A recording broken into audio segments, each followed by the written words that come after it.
Hello people! Entrada tayo ng 1, 2, 3, smile. Oops! Aling Mirna! Magagalit ka na naman ngayon. 1, 2, 3, smile. Okay, ito na nga yung ating lunch serie kanina. Sure ba adas or lentil soup ang pinaluto ni Amo. Tapos, nag-request yung dalaga ng kubba. Mamaya pakita ko sa inyo anong itsura ng kubba or kubbi. Kaya ko yan tinakal. Anyway, hindi naman kailangan yan talagang takalin. Gusto ko lang talaga yung enough lang para sa amin at ayoko nang maramihan yan. Pag 2 cup kasi, pangkalahatan yun para sa amin dito. Since wala dito yung amo kong lalaki at yung isang alaga, so konti lang kami dito. Ang adas or lintel ay maraming kulay, iba't ibang kulay. Ito naman orange, meron namang yellow, pareho lang yun sila na pwedeng masup. Pagka yung isa naman na sinasabi yung parang mukhang pagkain ng aso, yun yung brown lintel, yun yung i-prepare ng white rice. Ito naman ay pang sabaw lang to. At saka yung yellow na adas. Para lang din naman tong munggo. At napakadaling gawing soup at napakasarap. Itong adas soup or lentil soup at kubba lang ang pinaluto na sa lunch kasi nga light meal lang kami kanina dahil may family gathering ng dinner. Family gathering kasi every Thursday. Alam nyo naman yan. At ang soup na to, dito sa bahay ha, sobrang dali lang itong lutuin. Mag-isa ka lang dyan. Siyempre, nalagay tayo ng olive oil or regular oil. Nag-isa lang tayo ng very small cut na onion. Gumamit pa lang ako dyan ng pressure pot.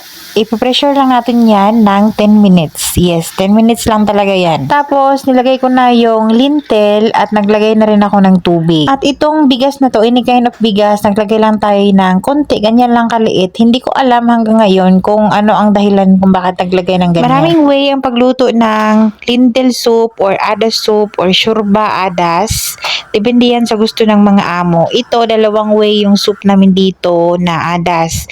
With vegetable, yun yung may zucchini, pumpkin, at yung, ano man tawag doon, carrots.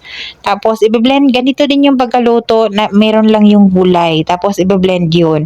Ito naman, as in plain lang talaga na adas or lintel. Ipipressure lang yan ng 10 minutes at hindi na yan i-blend. Ayaw nila yung ganun.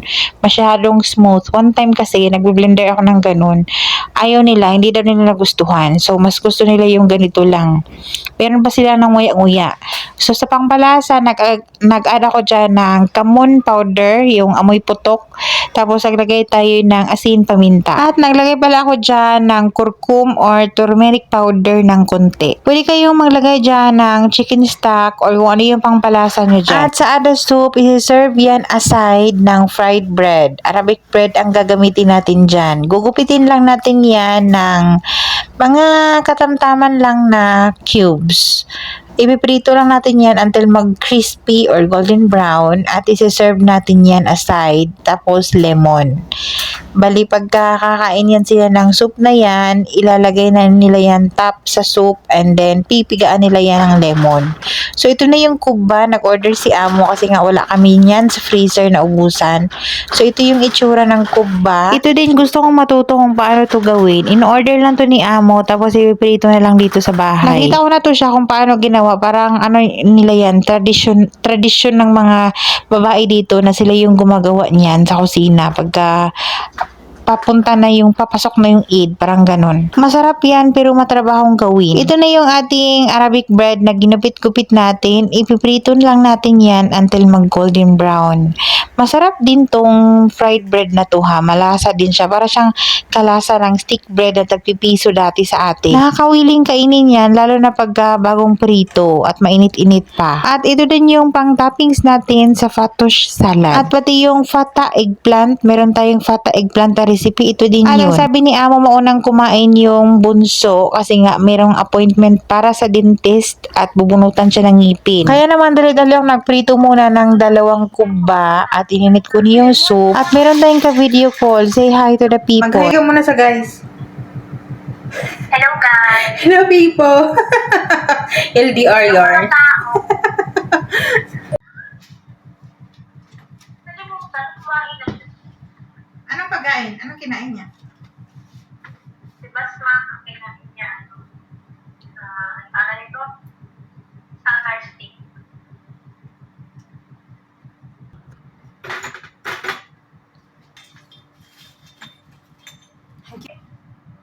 Wala akong ano eh.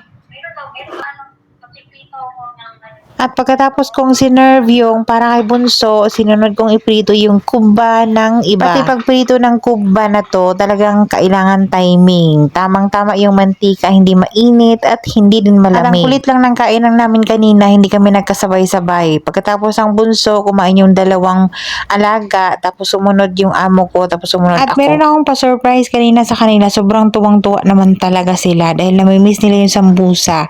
Sakto namang meron sa freezer, kaya nagluto na rin ako. Sambusa meat nga lang yung available. Lalo na yung dalaga naming alaga, ito talaga yung mga favorite niya sa Ramadan, kaya tuwang-tuwa siya. At kain tayo, ganito lang kakainin yung ating adas soup. Ito talaga din, isa sa favorite kong soup dito, nawili na akong kumain Masarap talaga yan guys, nakakabusog pa at healthy pa din na soup. Ganyan lang yan, lalagyan nila yan ng fried bread, tapos pipigaan ng lemon.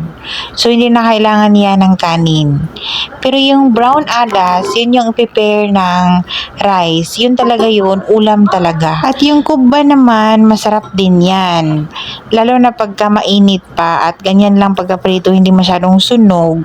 Masarap yan. Yung laman yan ay may karne na ginisa sa maraming sibuyas.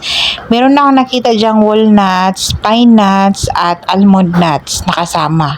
Tapos yung binalot naman niya, parang ano yan siya, parang simulina.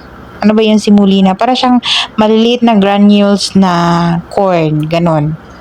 Ganon yung binalot niya na harina, parang ganon siya. Basta masarap siya, masarap. Minsan, inuulam ko yan sa kanin, tapos may ketchup. Pati itong sambusa, naglalagay ako ng ketchup, pero mas masarap yan sa yung sauce ng spring roll, mas masarap yan. Itong sambusa na to, meat kasi yan, tapos may itlog. Hindi ako sigurado kung okay pa ba yung itlog, kasi nga, di ba, mag-ruberize yung white na egg pag nilagay sa freezer na luto na. So, hindi ako nagsiserve niyan pagka nandito yung amo kong lalaki kasi nga ayaw niya yung sambusa meat na may egg na ilalagay sa freezer. Kaya hindi ako usually nagsiserve ng hindi fresh na sambusa meat. Pero kahit ganyan lang yung aming lunch kanina, talagang nakakabusog yan. Kasi nga naman yung soup ay ano yan, mabigat yan sa tiyan. And that's it, our lunch ganap kanina. Tara kain, kain tayo.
Ibigay mo na ako.